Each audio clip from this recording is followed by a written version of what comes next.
Despite the fact that gender equality and sexual identity are topics that are very controversial nowadays and has been for many years, for me the answer is very clear.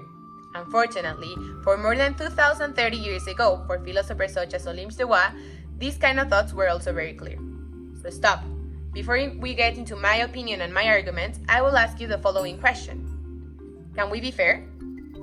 This question was raised by Olympe de Gouges in the Declaration of Rights for Women and Citizens.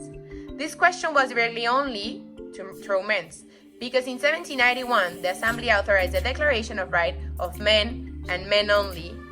So, in this declaration, as its name says, women were less valued. For example, something that we all know is that only active citizens could vote, and women could never be an active citizen. These texts, such as the ones that Olympe de Gouges presented, were the first writings to seek legal equality.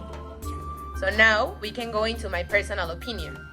Personally, I believe that every human being is born with freedom, as well as in terms of our rights, we should all live with equality. It's very important for me to mention that for me there are many genders, such as for many people. So we cannot say that only female or male gender are born with freedom. And neither we can say that only these genders have the rights. But I want you to understand the behind of my thoughts, the why of the situation, and the why of why I'm thinking this way. So what is important for me to believe this? Part of metaphysics, religion, and many other philosophers such as Arthur Schopenhauer mentioned that men and women are born with different qualities, so we cannot have the same rights nor the same treatment before society. And yes, I understand the reasons for their thoughts, but I don't agree with them completely. Yes, we're born with different qualities, but this doesn't mean that we have to be different in our rights. We're born with one sex, female or male, and this defines us only in our biological behavior.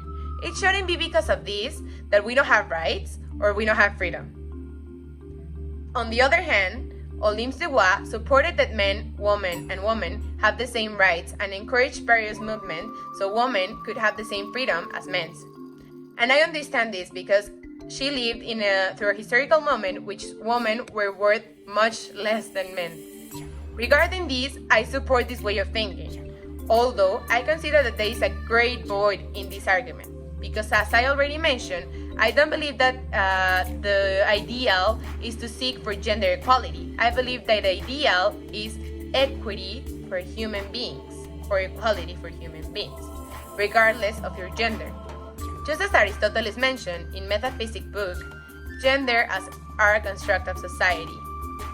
So now it's your turn to answer the question.